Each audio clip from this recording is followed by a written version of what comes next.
जय महाराष्ट्र मित्रांनो.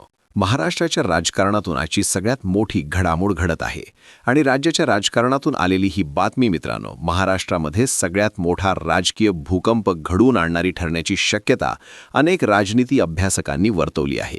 नेमकं काय घडतंय पडद्याच्या पाठीमागे आपण आता सविस्तरपणे जाणून घेणार आहोत मित्रांनो. चला तर मग सुरुवात करूया या महत्त्वपूर्ण बातमीपत्राला. मित्रांनो, महाराष्ट्र राज्याच्या उपमुख्यमंत्री म्हणून सुनेत्रा पवार यांचा शपथविधी पार पडल्यानंतर राज्यात दोन महत्त्वाच्या चर्चा या चालू होत्या. त्यातली एक चर्चा म्हणजे सुनेत्रा पवारांनी इतक्या लवकर शपथ घ्यायला नको होती आणि दुसरी चर्चा होती ती म्हणजे शरद पवारांनी सुनेत्रा पवारांना शपथ घ्यायला सांगितलेलं आहे. पक्षाची सूत्रही पटेल, तटकरे, मुंडे आणि भुजबळ यांच्याकडे जाऊ नयेत म्हणून भीती घालून शरद पवारांनीच हे सगळं घडवून आणलंय. अर्थात हे दावे होते, पण हे खरंच होतं का, हे खरंच आहे का असं म्हणण्याची वेळ आत्ता आलेली आहे आणि त्याचं कारण आहे सुनेत्रा पवारांचे निर्णय. पटेल आणि तटकरे यांच्या पदाचा उल्लेख टाळणं, नरेश अरोरांचे कॉन्ट्रॅक्ट कॅन्सल करणं, निवडणूक आयोगाला पत्र लिहून कार्याध्यक्ष म्हणून पटेलांनी जो पत्रव्यवहार केलेला आहे तो कॅन्सल करावा म्हणून सांगणं. एकामागून एक अशा अनेक गोष्टी सुरू झालेल्या आहेत की ज्यामुळे अजित पवार गटात ज्येष्ठ नेत्यांचा गट विरुद्ध सुनेत्रा पवार असा सामना सुरू झाल्याचं चित्र उभं राहिलंय. अर्थात हा सामना खरा असेल तरीसुद्धा एकट्या सुनेत्रा पवार या पटेल, तटकरे, मुंढे आणि भुजबळ अशा नेत्यांसोबत पंगा घेऊ शकतील का, तर याचं उत्तर नाही असंच आहे. त्याचं महत्त्वाचं कारण म्हणजे पटेल वगळता तटकरे, मुंडे आणि भुजबळ या तिन्ही नेत्यांकडे जनाधार आहे. हे तिन्ही नेते ओबीसी नेते आहेत. पर्यायाने या राजकारणाकडे मराठा विरुद्ध ओबीसी असंही पाहिलं जाऊ शकतं. तिन्ही नेते राष्ट्रवादीतले ज्येष्ठ आहेत आणि कमी जास्त प्रमाणात या नेत्यांकडे स्वतःच्या आमदारांचा एक गट सुद्धा आहे. असं असताना सुद्धा या नेत्यांसोबत थेट पंगा घेणं म्हणजे राष्ट्रवादी बॅकफुटवर घेऊन जाणं. पटेलांचं महत्त्व हे दिल्लीच्या कम्युनिकेशनसाठी, तटकऱ्यांचं महत्त्व पक्षाला आर्थिक रसद उभा करण्यासाठी, भुजबळ, मुंडे यांचं महत्त्व पक्षाच्या ओबीसी मतदारांसाठी. पण मग असं असताना थेट सामना एकट्या सुनेत्रा पवार करू शकतील का, तर नाही. पण मग पक्षाच्या ज्येष्ठ कार्यकारिणीच्या विरोधात सुनेत्रा पवार नेमक्या कोणाच्या सूचनेनुसार काम करतायत हे शोधणं महत्त्वाचं ठरतं. आणि इथंच शरद पवारांच्या आस्तक्षेपावर प्रश्नचिन्ह निर्माण होतं. शरद पवारांच्या इशाऱ्यानं हा कार्यक्रम सुरू झालाय असं म्हणायला पुरेशी स्पेस मिळते. नेमकी कशी समजून घेऊयात आजच्या या व्हिडिओच्या माध्यमातून. तर नमस्कार मंडळी, आणि तुम्ही बघताय बोल मंडळी न्यूज. तर पटेल, तटकरे, मुंडे आणि भुजबळ या चार नेत्यांची भूमिका महत्त्वाची राहिली आहे ती सुनेत्रा पवारांना उपमुख्यमंत्री आणि पक्षाचा अध्यक्ष करण्यात. आज सुनेत्रा पवार या पक्षाच्या संदर्भात कोणताही निर्णय घेऊ शकतात. ते मुळातच अजित पवारांकडे असणाऱ्या सगळ्या पदांवर विराजमान झाल्यामुळे आता या पदांवरती विराजमान होणं वाटतं तितकं सोपं होतं का, तर नाही. कारण अजितदादांच्या पश्चात शरद पवार गटाचे नेते ते एकामागून एक करत विलिनीकरणावर भाष्य करत राहिले. सुनील तटकर यांनी सुद्धा आपल्या मुलाखतीत यापैकी एकही नेता सुनेत्रा पवारांच्या नेतृत्वावर न बोलता विलिनीकरणावरती बोलत होता असं अधोरेखित केलंय. अर्थात हे खरंच आहे.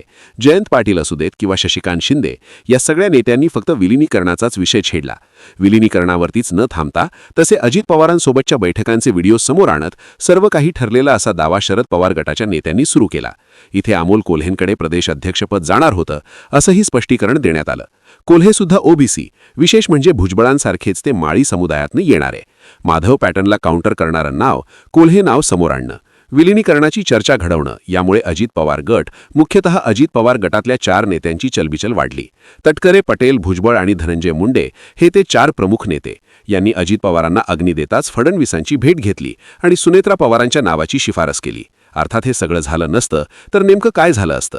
सुनेत्रा पवारांना संसदीय राजकारणाचा अनुभव नाही. भारतीय जनता पक्ष आणि शिंदेंची शिवसेना यांच्यासोबत सत्तेचं संतुलन राखण्याचा आवाका नाहीये असं कारण पुढे करून कदाचित या ज्येष्ठ नेत्यांकडे अजितदादांची खाती गेली असती. उपमुख्यमंत्रीपद नको पण खाती वाढवून द्या अशी मागणी करत या ज्येष्ठ मंडळींकडनं पक्षांतर्गत महत्त्व वाढवण्यात आलं असतं आणि सुनेत्रा पवारांना कदाचित साईडलाईन करण्यात आलं असतं. पण असं काहीच झालं नाही. तडकाफडकी अजित पवार गटाचे ज्येष्ठ नेते फडणवीसांना भेटले आणि सुनेत्रा पवारांनी अजित पवारांची जागा घ्यावी अशी मागणी करून आले. मुळात ही चलबिचल वाढावी यासाठी शरद पवार गटाच्या नेत्यांची स्टेटमेंट्स कारणीभूत ठरली आहेत असं म्हणता येतं. शरद पवारांनी देखील माझ्या मनाच्या विरोधात होतंय अशा प्रकारची स्टेटमेंट या दरम्यान दिली. मात्र शपथविधी होऊन सुनेत्रा पवारांकडे सत्तेची सूत्र येताच पवारांनी पार्थ पवारांसोबतच्या भेटीघाटी वाढवल्याचं दिसलं आणि याचवेळी या ज्येष्ठ मंडळींच्या मनात शंकेची पाल चुकचुकायला लागली. आता यानंतरचा दुसरा अंक सुरू झाला तो रोहित पवारांच्या माध्यमातनं. रोहित पवारांनी अजितदादांच्या अपघातावरनं आकाश पाताळ एक करायला सुरुवात केली. आपला मोर्चा त्यांनी थेट प्रफुल्ल पटेल आणि सुनील तटकरेंकडे शिफ्ट केला. अजित पवार बाय रोड बारामतीला जाणार होते, पण एका नेत्याने मीटिंगला वेळ दिला आणि त्यामुळे त्यांना विमानानं जाणं भाग पडलं. अर्थात या आरोपांमध्ये कुठेतरी थेट हत्येचे षडयंत्र रचण्यात आल्याचा आरोप रोहित पवारांकडून केला गेला. पटेलांच्या बाबतीत देखील विमान कंपनीचा इतिहास सांगून या विमानाचं मेंटेनन्स पटेलांच्या कंपनीकडे होता असं रोहित पवार सांगू लागले. आता या सगळ्या आरोपांमुळे नेमका इम्पॅक्ट काय झाला, तर पक्षाचे ज्येष्ठ नेते म्हणून जे काही राष्ट्रवादी अजित पवार गटाच्या कार्यकर्त्यांचं जनमत या नेत्यांसोबत होतं ते तोडण्याचं काम रोहित पवारांच्या माध्यमातून झालं.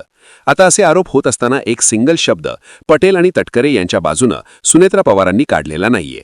पार्थ पवारांनी सुद्धा पटेल आणि तटकरे यांच्या बाजूनं विधानं केलेली नाहीयेत. या मूकसंमतीमुळेच अजित पवार गटाचे कार्यकर्ते सुद्धा पटेल आणि तटकरे यांच्यासोबत भुजबळ आणि मुंडे यांच्या विरोधात विधानं करू लागले. अर्थात ही मूकसंमतीच कोणाच्या सांगण्यावरनं होती हा प्रश्न निर्माण होतोच. आणि इथेच पुन्हा एकदा शरद पवारांच्या इशाऱ्यावरनंच पटेल आणि तटकरे या नेत्यांना राजकारणातनं बाद करण्याचा कार्यक्रम आखण्यात आलाय का असा प्रश्न निर्माण होतो. साहजिकच सगळं जे होतंय ते शरद पवारांच्या इशाऱ्यावरनंच होतंय असं दिसून येतंय. त्याचं कारण क्रमांक 1, दुसऱ्या तिसऱ्यानं अजितदादांच्या जागी विराजमान न होण्यामुळे त्यांच्याच हातातनं सुनेत्रा पवारांचा घडवण्यात आलेला शपथविधी आणि पक्षप्रमुख पदाची सूत्र हाती आल्यानंतर याच नेत्यांचं डॅमेज करण्याची आखलेली रणनीती. आणि हे नेते राजकीयदृष्ट्या डॅमेज होत असताना या नेत्यांच्या मागे सुनेत्रा पवार आणि पार्थ पवार यांचं मागे न थांबणं. आता दरम्यानच्या काळात विलिनीकरणाच्या चर्चांमुळे शरद पवार गटाला एक प्रश्न सातत्यानं विचारला जात होता. तो म्हणजे शरद पवार गट भाजपसोबत जाणार होता का? शरद पवार भाजपसोबत जाणार होते याची एक प्रकारची कबुलीच विलिनीकरणाच्या चर्चेमुळे पुढे आली.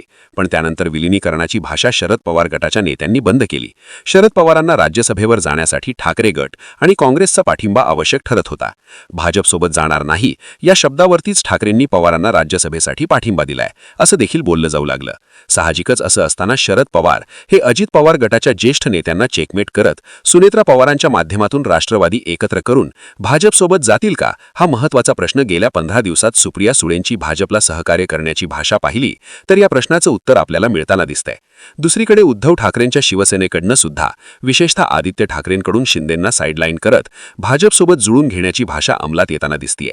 शरद पवार निवृत्ती घेणार अशा चर्चा चालू असताना पवारांनी पुन्हा राज्यसभेवर जाण्यामागचं कारण सुद्धा पक्षाची सर्वोच्च न्यायालयातली सुनावणी आणि त्यासाठी शरद पवार ॲक्टिव्ह राजकारणाचा भाग आहेत असं सांगण्यात येतंय.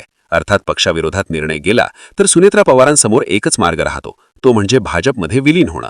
शरद पवार की भाजपमध्ये विलीन होणं या दोन पर्यायांपैकी सुनेत्रा पवारांचा कल पवार कुटुंबाच्या राजकारणाकडे शिफ्ट होऊ शकतो हे देखील तितकंच महत्त्वाचं आहे. थोडक्यात जे काही सध्या घडतंय ते असंच घडत नाहीये हे मात्र नक्की. शरद पवारांचा अदृश्य हात पुन्हा एकदा महाराष्ट्राच्या राजकारणावर सोंगटे मांडू लागलाय असं या राजकीय घडामोडी पाहून म्हणता येतं. बाकी तुम्हाला काय वाटतं? अजित पवार गटात सध्या जे काही चालू आहे त्याचे करता करविता शरद पवारच आहेत का? याबद्दलची तुमची मतं आम्हाला कॉमेंट बॉक्समध्ये लिहून नक्की कळवा. आणि दोन्ही राष्ट्रवादी गट म्हणजे शरद पवार गट आणि अजितदादा पवार यांचा गट जो की आता सुनेत्रा वहिनी पवार यांच्या नेतृत्वाखाली काम करत आहे यांनी एकत्र यावं की नाही? आणि हे दोन्ही पक्ष एकत्र आलेच तर महाराष्ट्रात विकासाला बळकटी मिळेल असं अनेकांचं मत आहे. जर तुम्हीही याच्याशी संमत असाल तर कॉमेंट बॉक्समध्ये राष्ट्रवादी लिहायला विसरू नका. आणि अशाच राजकीय घडामोडी पाहण्यासाठी आपल्या चॅनलला सबस्क्राईब नक्कीच करा.